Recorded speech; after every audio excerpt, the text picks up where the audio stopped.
Довольно необычная по своей сути ВСМ-26 карьера за молодежную академию спустя 15 сезонов подошла к своему завершению. Это был довольно интересный и необычный опыт, и в этом видеоролике я хочу все это дело подытожить. Также, если вам интересно расписание видео или другие новости моего канала, в описании есть ссылочка на группы в Телеграме и Инстаграме.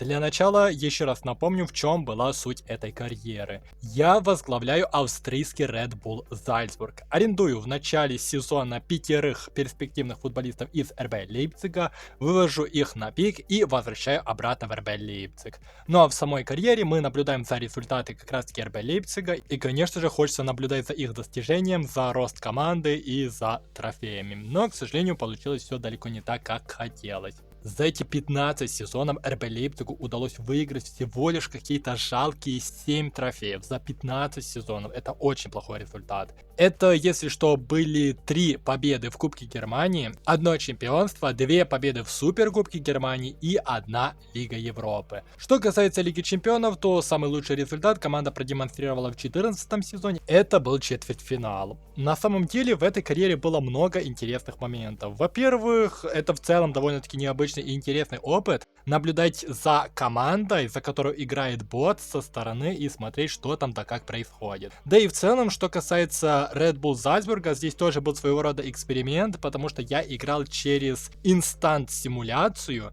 Я об этом как-то в одном видеоролике упоминал, то что в моде есть такая кнопочка, что ты можешь сразу же пропускать матчи, то есть во время превью матча ты нажимаешь «Быстрая игра» или «Сыграть матч», у тебя идет загрузка и сразу же показывает результат. Мне было интересно за этим понаблюдать, и у меня целых было 15 сезонов за Red Bull Salzburg для того, чтобы это все увидеть. Как я и ожидал, там довольно-таки ботские были результаты. Именно поэтому спустя столько сезонов вы неоднократно слышали то, что мой Red Bull Salzburg не выигрывал иногда чемпионство, далеко не всегда выигрывал кубок. Это все дело как раз-таки из-за этой инстант-симуляции, потому что если бы я на полную играл с нормальной тактикой и с нормальной симуляцией матчей, то результаты здесь были бы куда лучше. Я бы там вообще сумасшедший, наверное, бы стрик из чемпионств и кубков собрал. Но в итоге все равно получились довольно-таки интересные результаты. Кстати, что касается как раз-таки Red Bull Зальцбурга, то тут получилось аж 18 трофеев за 15 сезонов. Вот это было круто. Причем 2 из них это победы в Лиге Чемпионов. Да и помимо этого у нас было 2 проигранных финала Лиги Чемпионов. Было 2 финала Лиги Конференций, один из которых мы выиграли. Ну, в целом круто для коллекции, разве что не хватает Суперкубка Европы, который мы так и не сумели выиграть. И, кстати, что любопытно, у нас ни разу не было нормального требла. Был как бы требл с Лигой Конференций, но именно с Лигой Чемпионов вот такого вот почему-то не было. Если честно, меня очень сильно разочаровала эта карьера, потому что разработчики откровенно ее убили. Как вообще я пришел к этой идее? Еще во время бета-версии SM26 мне почему-то в голову пришла такая идея арендовать футболистов из другой команды, раскачивать их и возвращать их обратно в команду. Тогда был баг на бесконечной тренировке кое-какой в игре, и я мог позволить это делать. И как раз таки тогда это работало адекватно. Но потом, уже после релиза SM26 выходили какие-то разные обновления. И как я понял, впоследствии некоторых этих обновлений разрабы убили вот эту всю идею молодежной академии. Но я об этом не знал, потому что я после этого эксперимента еще в бета-версии игры больше нигде не проверял. Но держал эту идею в голове и решил ее уже попробовать как раз таки на записи для ютуба, что я и сделал. Но я даже догадаться не мог, что разрабы настолько это все убьют. В чем главная вообще проблема? Первое это то, что почему-то у игроков откатывается рейтинг. Проще говоря, я арендую 16-летнего футболиста, вывожу его на пик и возвращаю в команду. Первый сезон у него нормальный рейтинг, на второй сезон у него почему-то там -1, -2, допустим, по рейтингу,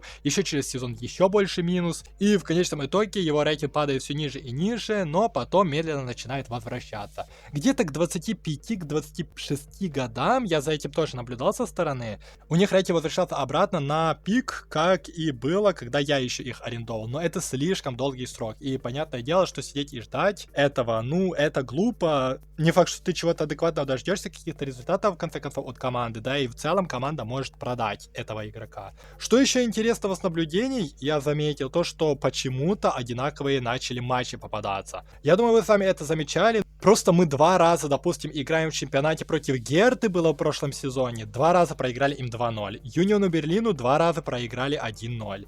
2 раза со Штутгартом выиграли 4-0. Самое жесткое это с Баварией. С Баварией было 2 ничьи в чемпионате 1-1, ничья в Суперкубке Германии 1-1 и 2 матча в Лиге Чемпионов тоже 1-1. Да, там где-то была серия пенальти, но это уже другое дело. Серия пенальти, как я понял, не копируется. Там была серия пенальти 4-3 в пользу РБ Лейпцига и было 4-3 в пользу Баварии. Счет 4-3, я думаю, просто совпадение, но это тоже какой-то бред. Это еще более разоблачает разработчиков, ну насколько у них несовершенно вообще это все работает. Просто реально вот такие вот зеркальные результаты. И я даже не знаю, когда это началось. Я раньше тоже это замечал, но по некоторым матчам как будто бы не сходилось. Поэтому я думал, что это просто моя шиза, но нет, как оказалось, это действительно так работает, и это просто какая-то реально тупость. Нонсенс. Я думаю, вы даже близко такого не замечали, если бы не смотрели эту карьеру. Так что в качестве наблюдения за Red Bull Зальцбургом, за РБ Лейпцигом здесь много было интересной информации. Еще, кстати, финансы, любопытный момент, то, что команда продавала хорошо игроков, тех самых молодых, которых я выводил на пик и которые имели отличный ценник. Команда их хорошо продавала за хорошие деньги,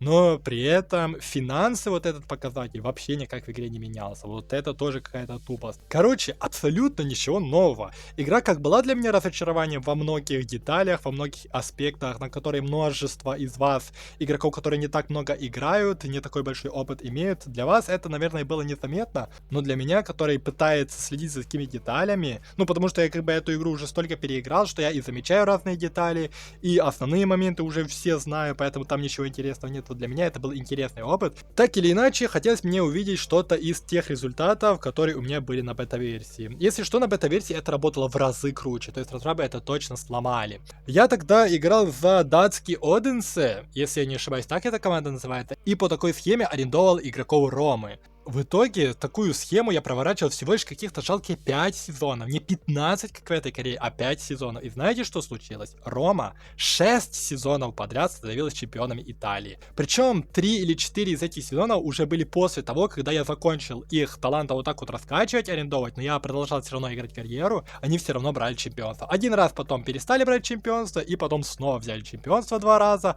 а потом я уже забросил эту карьеру, перезаписал сейв, и продолжения у этой истории не было.